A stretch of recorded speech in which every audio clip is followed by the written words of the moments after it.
Dead on the spot ang Arab national habang sugatan naman ang Pinay na asawa nito makaraang pagbabaril ng riding in tandem sa National Highway ng Sharif Agwak, Maguindanao del Sur bandang alas 6 ng gabi nitong Oktubre 10. Sa ulat mula sa Sharif Agwak PNP, sakay ang mag-asawang Sulaiman at Baynor Jamal sa kulay puting pick-up mula sa barangay Labu-Labu, Datu Hofer, Maguindanao del Sur at patungo sana sa bayan ng Datu Piang.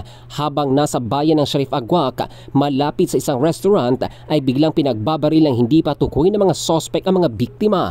Agad binawian ng buhay si Sulaiman dahil sa tinamong sugat sa ulo habang agad namang isinugod sa paggamutan ng asawa nitong si Baynor. Patuloy pa ang ginagawang investigasyon ng mga otoridad hinggil sa insidente. Mariin namang kinundinan ng Sharif Agwak LGU ang naganap na pamamaril sa kanilang bayan at agad inutos ang malalimang pagsisiyasat para matukoy at mahuli ang mga kriminal. Ang balitang ito ay hatid ng Drive Max Adult Herbal Capsule para sa lalaking laging umaangat.